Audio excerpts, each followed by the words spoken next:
फिर स्वागत है आपका हमारे चैनल द मुकेश ट्रुथ में। जैसा कि आप लोगों ने थंबनेल में देखा ही है कि अब ओबीसी को 27% आरक्षण मिलने वाला है और ये जो फैसला होगा वो सरकार और ये जो 27% आरक्षण का फैसला है वो सरकार के पाले में पहुंच गया है। अब सरकार चाहे तो 27% दे और चाहे तो अटकाए रहे ऐसे ही। अब इस सरकार के ऊपर डिपेंड करता है कि उसे क्या करना है, 27% देना है कि नहीं देना है, या फिर ऐसे ही कोट खेलते रहना है। तो आइए मैं पूरी जानकारी आपको बता देता हूँ कि क्या जानकारी निकल के आई है। एक खबर निकल के आई है, कल 8 बजे रात को आई है, नई दुनिया से निकल के आई है। देखिए आप पूरा मैं आपको दिखा देता हूँ कि OBC reservation in MP, Madhya Pradesh में ओबीसी को 27% आरक्षण के कानून पर रोक की मांग खारिज। समझिए एससी के फैसले के बाद आगे क्या होगा। ये देखिए पूरा लिखा हुआ है, यहाँ पर स्पष्ट दिया हुआ है कि मध्य प्रदेश में ओबीसी आरक्षण का आदेश सामान्य प्रशासन विभाग द्वारा 2 सितंबर 2021 को जारी किया गया था। तब यूथ फॉर इक्वलिटी द्वारा इसी की वैधानिकता को चुनौती दी गई थी। हाई कोर्ट ने 4 अगस्त 2023 को अंतरिम आदेश के तहत जीडी के उक्त आदेश पर रोक लगा दी थी। और भी आगे दिखाता हूँ, मैं आएगा यहाँ पर पूरा मैं दिखा देता हूँ आपको।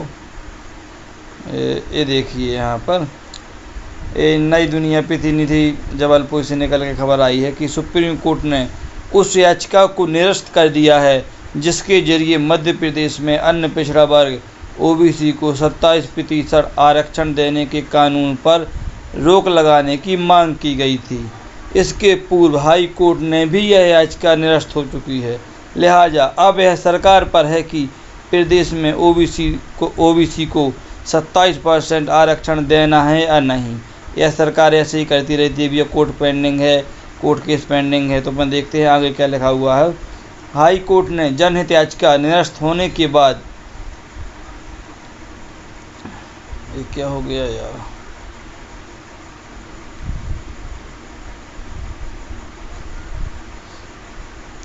हाई कोर्ट से जनहित याचिका निरस्त होने के बाद यूथ फॉर इक्वलिटी की ओर से सुप्रीम कोर्ट में विशेष अनुमति के लिए याचिका दायर की गई थी।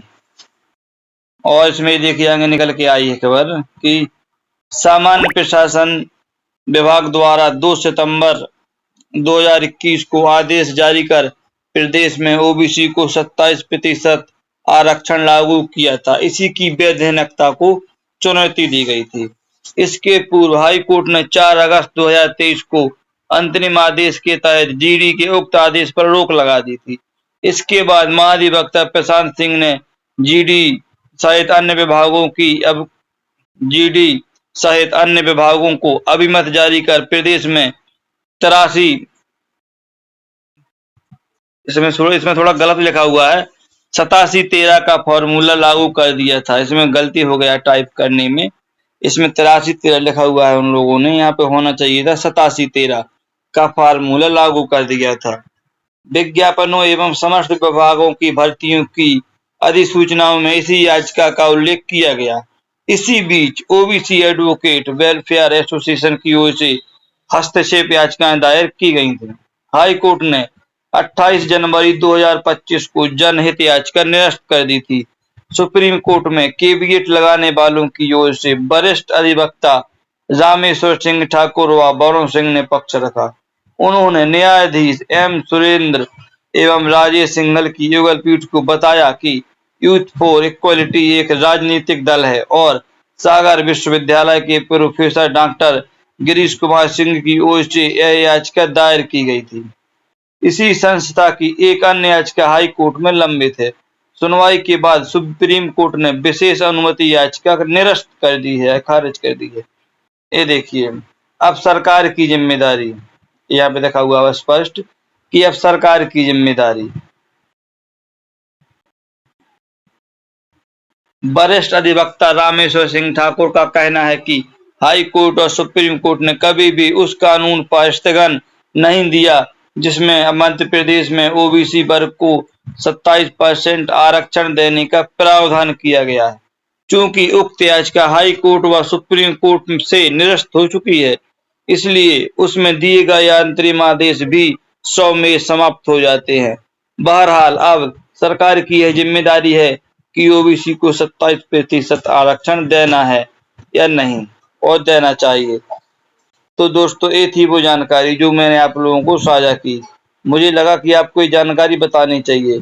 तो इसमें अब हाई कोर्ट में पहले ये जो याचिका थी वो खारिज हो चुकी थी। अब सुप्रीम कोर्ट से भी ये याचिका खारिज हो चुकी है।